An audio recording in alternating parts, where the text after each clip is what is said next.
صحابی نے پوچھا یا رسول اللہ میں اپنے اخلاق میں جو ایکسیلنسی پیدا کروں تو اس ایکسیلنسی کا سب سے زیادہ مستحق کون ہے؟ یعنی سب سے زیادہ میٹھے انداز سے بات میں کس سے کروں؟ آپ یوں بھی کہہ سکتے ہیں آج کی زبان میں، جب میں بات کسی سے کروں تو اس میں شکر گھولوں میں، تو سب سے زیادہ چینی اور سب سے زیادہ شکر کس سے بات کرتے ہوئے اپنے کلام میں گھولوں؟ بات آ رہی ہے سمجھ میں؟ آپ صلی اللہ علیہ وسلم نے فرمایا امک، پوری کائنات میں سب سے میٹھے انداز سے اگر تم نے بات کرنی ہے تو سب سے زیادہ رائٹ یہ کس کا ہے؟ تمہاری، بولو نا، ماں کا۔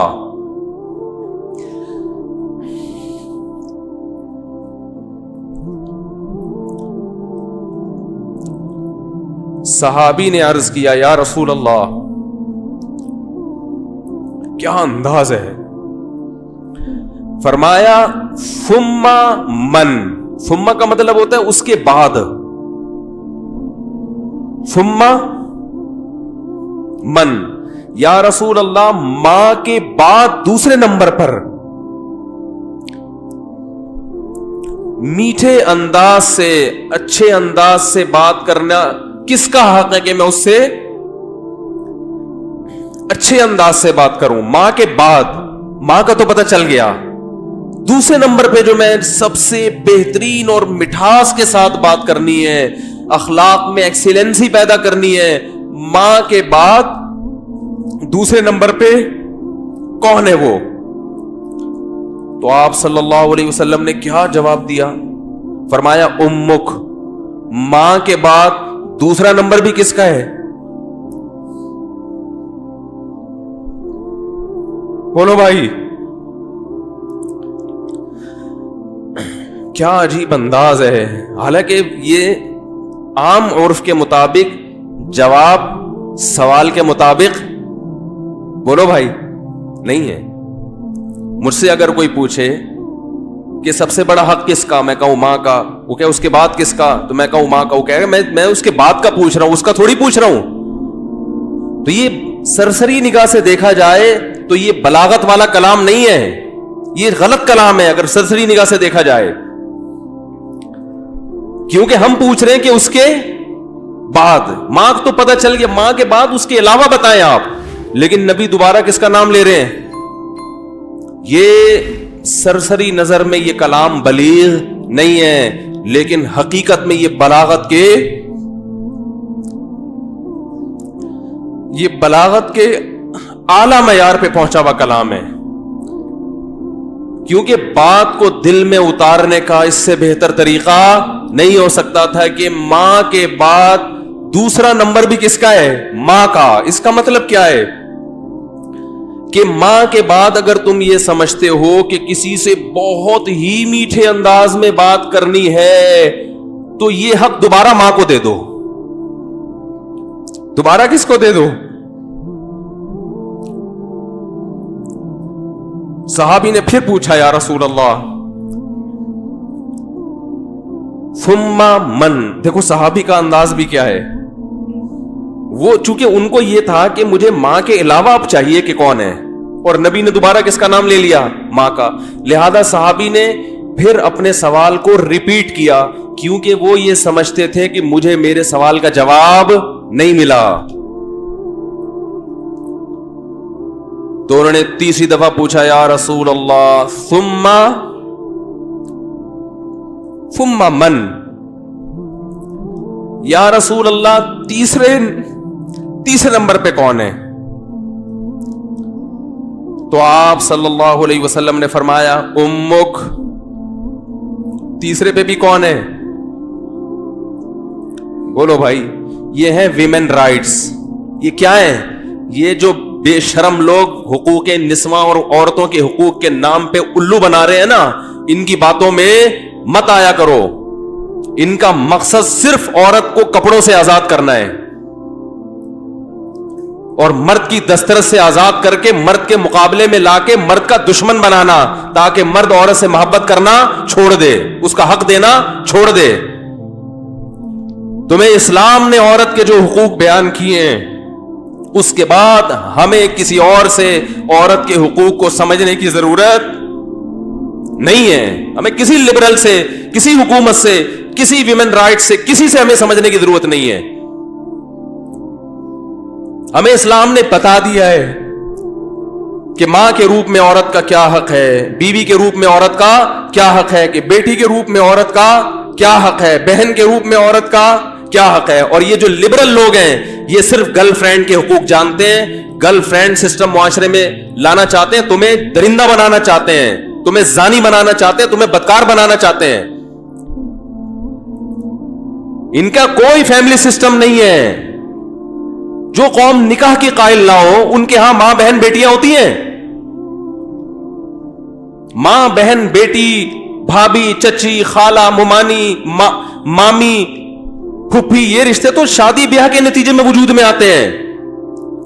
اولاد ہوتی ہے تو یہ رشتے وجود میں آتے ہیں. پھر ان رشتوں کا پاس رکھنے کا حکم دیا گیا ہے.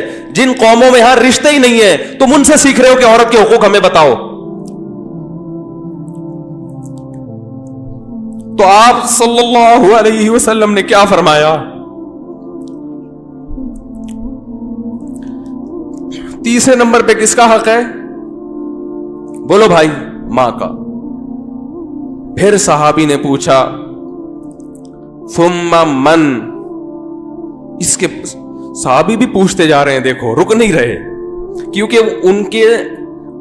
ان کے سوال کا جواب مل نہیں رہا کہ یا رسول اللہ آپ ماں کا تذکرہ ختم کریں گے تو پتہ چلے گا کہ ماں کے بعد کس کا حق ہے. تو آپ صلی اللہ علیہ وسلم نے ارشاد فرمایا ثم ابوک. چوتھے نمبر پہ کون ہے؟ باپ. پوری کائنات میں اگر آپ کسی سے نرم انداز سے بات کرتے ہیں, میٹھے لب و لہجے میں بات کرتے ہیں, بہت سے لوگ ہیں جن سے آپ بہت نرم انداز میں بات کرتے ہیں. اپنے باس سے آپ سر کہہ کے بات کرتے کہ نہیں کرتے؟ کبھی آپ نے دیکھا کہ اس نے تھوڑا سا سختی کی ہو, آپ نے آنکھیں ماتھے پہ رکھ لی ہو؟ کبھی دیکھا آپ نے؟ ہے بھائی. ایک فوجی اپنے آفیسر کے سامنے کیسے بات کرتا ہے؟ آپ نے دیکھا کبھی وہ ابے تبے سے بات کر رہا ہو؟ ہیں میں کسی کی نہیں سنتا, میری اپنا لائف اسٹائل ہے, سر مجھے زیادہ آرڈر نہ دیا کرو. کبھی دیکھا آپ نے ایسے اسٹائل میں بات کر رہا ہو؟ سر یہ جو آپ ہر وقت کی نصیحتیں کرتے ہیں مجھے سمجھ میں نہیں آتی. آفیسرز کر رہے ہوتے ہیں نا, فوج میں چونکہ زیادہ احترام ہے اس لیے میں ان کی مثال دے رہا ہوں. ایک بریگیڈیئر آیا اور ایک عام فوجی کو سمجھا رہا ہے کہ یہ کیا کرو, یہ کیا کرو. وہ جواب میں کبھی دیکھا کہ سر یہ زیادہ نصیحتیں مجھے اچھی, بولو نا سر مجھے نہیں اچھی لگتی زیادہ ہر وقت کی نصیحتیں. حالانکہ وہ آفیسر اس کو تنخواہ نہیں دے رہا, تنخواہ اس کو گورنمنٹ دے رہی ہے. اس آفیسر کے اس پر احسانات نہیں ہے, صرف ایک ڈسپلن کو برقرار رکھنے کے لیے آرڈر دیا ہے کہ تمیز سے بات کرو.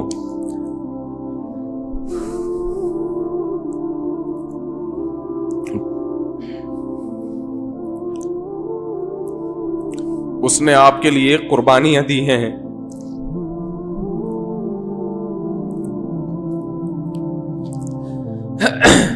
وہ آپ کے لیے لوگوں سے لڑا ہے. لڑتے ہیں کہ نہیں لڑتے؟ بھائی میرے بیٹے کو گالی دی کیوں تو نے؟ وہ یہ چاہتا ہے کہ آپ اس سے بھی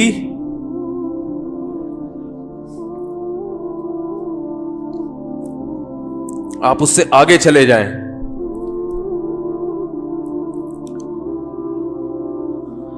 آپ کی ماں نے جو آپ کو بچپن میں محبت سے پالا عزت کے ساتھ, تو ماں کو یہ شیلٹر کس نے دیا ہے بھائی؟ باپ نے. باپ اگر نہ شیلٹر دیتا وہ اتنی محبت کے ساتھ نہیں پالتی.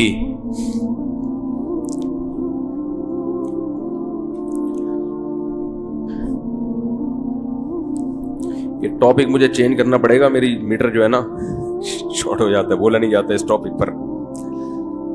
خیر, ہم اپنا جو موضوع لے کے چلے تھے اسی کو کرتے ہیں. تو دیکھو آپ صلی اللہ علیہ وسلم نے کیا فرمایا کہ چوتھے نمبر پہ سب سے زیادہ حق کس کا ہے؟ بولو بھائی, باپ کا. اور اس کی علماء نے ایک حکمت یہ بھی بیان کی ہے کہ باپ چونکہ مرد ہے نا تو اس میں برداشت کی قوت ہے, ماں میں برداشت نہیں ہوتی, اس سے بدتمیزی کرو گے بیچاری روتی رہے گی, باپ کھینچ کے 2 تھپڑ ایسا ہی ہے نا, باپ سے زیادہ نہیں اور لگا دے گا 2-4 کی, ماں بیچاری کڑتی رہتی ہے بیٹھ کے.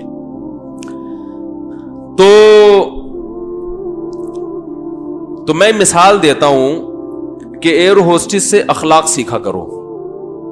جس اسٹائل میں ایئر ہوسٹس آپ سے بات کر رہی ہے تو جب ماں سے بات کرو نا تو اس اسٹائل میں 3 چمچ چینی, 3 چمچ حدیث میں 3 گنا ہے نا, تو جتنی چینی آپ اپنے باس سے بات کرتے ہوئے اپنے کلام میں ملاتے ہو, اپنی ماں سے بات کرتے ہوئے 2 چمچ اس میں اضافی ڈال لیا کرو, تو ٹوٹل کتنے ہو جائیں گے؟ 3 چمچ ہو جائیں گے. اتنا میٹھا کلام ہونا چاہیے کس سے بات کرتے ہوئے؟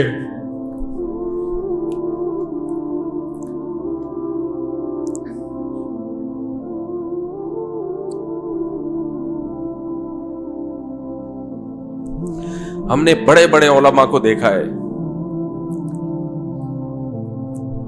ان کے والدین بالکل دیہاتی, کچھ بھی نہیں آتا ان کو, بالکل گوار, نہ بات کرنے کی تمیز, نہ اٹھنے بیٹھنے کی تمیز, لیکن بیٹے بن گئے بہت بڑے عالم, اللہ نے بڑی عزت دی. لیکن وہ اپنے باپ کا ایسا احترام کرتے تھے, ایسا بچھ جاتے تھے باپ کے سامنے, ہم نے اپنی آنکھوں سے دیکھا ہے کہ لگتا ہی نہیں تھا کہ یہ کوئی کیا عالم ہے, کوئی مفتی ہے, کوئی بزرگ ہے. تو کیونکہ جذبات ساتھ نہیں دے رہے, ورنہ ایسے کچھ واقعات آپ کو سناتا. بھائی اللہ کا حکم ہمارے لیے کیا ہے؟ کافی ہے.